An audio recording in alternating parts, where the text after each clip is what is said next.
Okay, year 7, it means you found me. Excellent. So this is our lesson on drawing sea creatures. Now you can see here 2 recognizable fish shapes and a seahorse. Does this fish actually exist? No, I've stole bits from other fish and kind of invented my own. So these don't have to be real life fish or sea creatures. I'm going to stop using the word fish because it can be anything that we'd find in the sea or in what you imagine could be in the sea. So you think of the deepest part of the ocean is the Mariana Trench. I think that's in the Pacific Ocean. I'm guessing that. Hang on. Alexa, where is the Mariana Trench? The Mariana Trench is located in the Pacific Ocean, near Northern Mariana Islands. There we go. Thanks. So yeah, we're going to draw our fish. I said I wasn't going to say fish. Our sea creatures. Now, when I'm making a drawing, some people would say, oh, that's a cartoon style. I call them illustrations because that's what they are to me. I see The Simpsons as cartoons, comic books, children's books, illustrations, things like that. I used to be a children's book illustrator before I worked at Bishop's. So we're going to do illustrations today. Now, doesn't matter what I'm drawing, a building, an animal, a person, a sea creature. I like to have ideas and look at images to inspire me. I don't have a computer screen in front of me, so I printed some pictures off, but you could sit with your computer, your phone in front of you and draw from those, okay? So we're not copying them, but we're being inspired by them. So I have this crazy squid. It's not an octopus, it's a squid. So that's going to be my first sea creature. Now, thinking of the size of the page, I've just got a piece of printer paper here. I'm not working straight into my book because we're going to cut these out later, okay, and stick them in our book, okay, after we've made a background. So, plain paper. If you don't have that, keep an eye on what the postman's bringing in. Ask parents, can you have the remaining envelope? Cut it open at the sides. You've got a piece of paper, all right? You might need a couple of them. I always save envelopes. I love these crazy patterns on the inside. So don't go too small. Tiny drawings are not going to work because we've got some colouring in to do next week. We want nice, large shapes. If there's not a lot of space for the background, that is not a problem. Bigger the better, really. So my little squid guy, he has that big eye. Rather than him being sideways, I'm going to see him drawing from the front, but I just want to adapt the shape a little bit. So he's got that kind of almost like a tulip shape to his body he had a big eye, kind of going to just widen that up a little bit. He had a big eye here, so I'm going to make that look nice and big. Is this going to be a girl or a boy?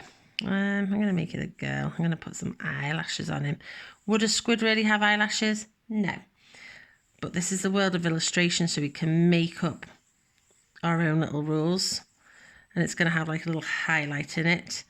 Now, I don't know the anatomy of a squid, but I'm sure it won't have a mouth like we have mouths. But do you know what? I might give mine a little cheeky smile like that. Why not? And I'm making my own little interpretation of the shape that she has here. Okay, so this is me making it up, and if you think, oh, I don't like that shape, that's okay. I can put a little twisty bit on, skinny it up. All right, and obviously we have rubbers as well, so we can rub things out that we don't like. Then it had this kind of shape at the end there, and I'm all right with that. I'll have that. So I'm going to take a line up the head and create that little shape there. All right. Now, because I know I'm going to be colouring this in, I think I'd quite like this squid to have a pattern. So I'm going to add some polka dot shapes to mine here. That I'm going to imagine is hiding under that line. So that's me putting my own. It's called artistic license. You get to make little bits up as and when. Would the spots come down here? I think maybe they'd go smaller. Okay. Let's Splendid. Now I need to have those big tentacles. So in the picture I saw, there was lots of them. And as I'm not doing a scientific, let's make it perfect, this is where I am working from my imagination now. I am going to invent my own. Now this one I've made a mistake because I've put that there, so I'm just going to rub that line out later. And then I quite fancy, let's have a think, one maybe there.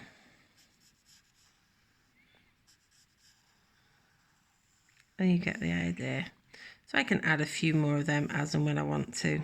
Maybe some babies, little small ones. I wonder would they have different shapes on the ends?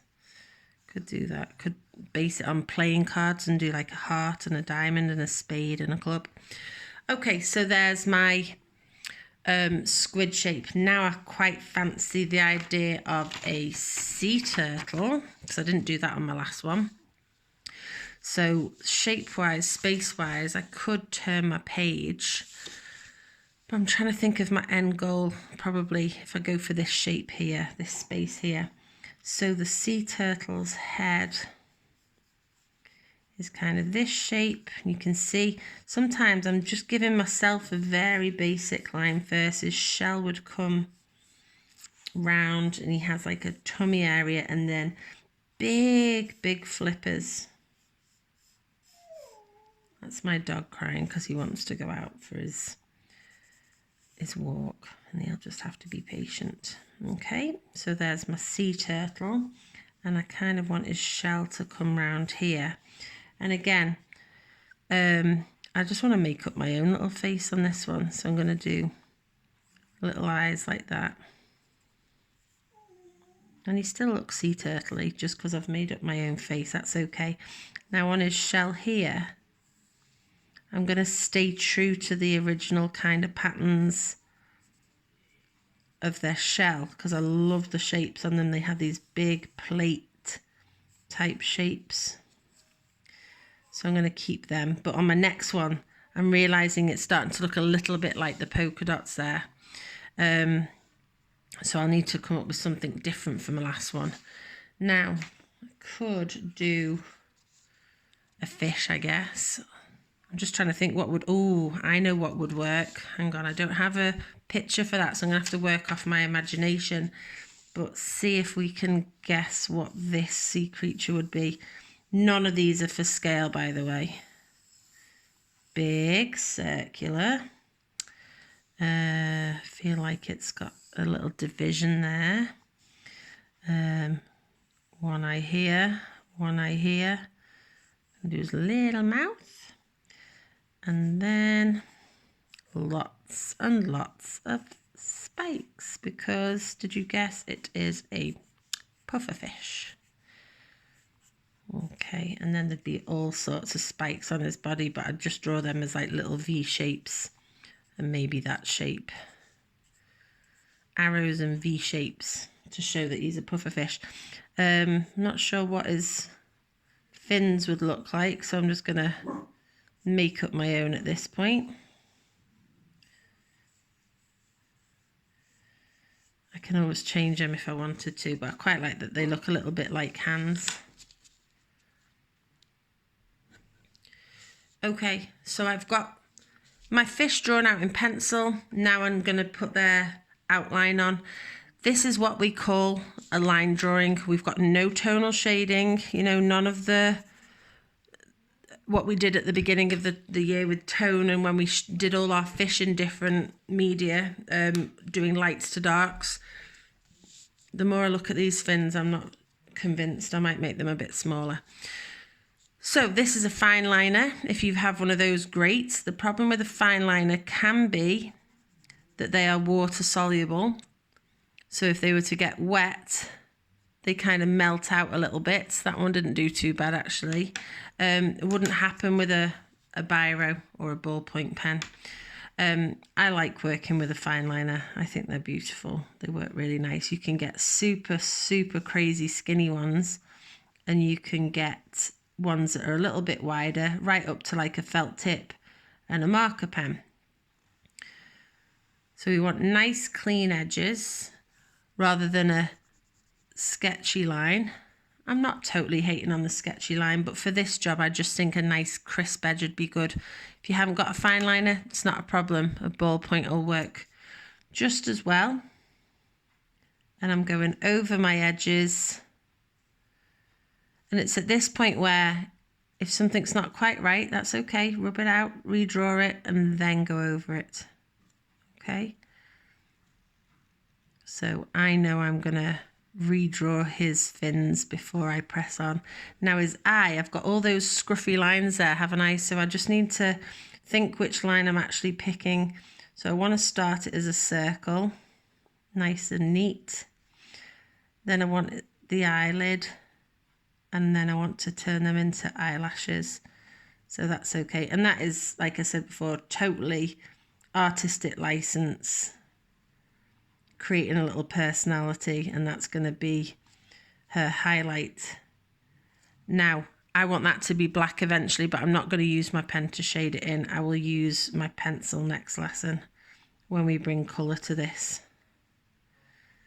Okay. So I go round. You don't need to watch me trace round and go over all my shapes. His little wings here, I will actually rub them out and refigure those. With regards to next lesson, we're going to be using colour pencils. So I'm really hoping that you have access to some at home. If you don't, does a sibling have any? Does a parent have any? Raid the pencil pen drawer if you have one of those at home. And if not, they do sell them in the supermarkets. Just a cheap, simple pack is fine. If you've got fancy pants ones, wow, that's exciting too. But just a small range of colours. The primaries and the secondaries is what we'll be using next lesson. So by the end of today's hour, I'd like you to have drawn your 3 sea creatures with your own little adaptations. Make it your own, okay? Don't just flat, straight copy. You can see now how my turtle, it's not like a straight direct copy. Let's get them next to each other. But I was inspired by his shapes, okay? But I've made my own little smile. And then my squid, that really has gone quite different now, but there's no denying the fact that, yes, that's based on a squid. Okay, so people would recognize it as a squid shape. I'm not 100% convinced by my puffer fish. And again, that's because I didn't have a reference picture. So I was working from memory on that one. Reference pictures really make a difference. So yeah, get these 3 finished. No shading. Don't try and, I'm going to preempt and get them coloured in because I want to teach you my way of how to colour in. Some of you might think, yeah, I know how to colour mist, but let me just tell you anyway. So keep it as a line drawing, and I will see you next week for our colour lesson. Good luck, guys. Can't wait to see what you get done.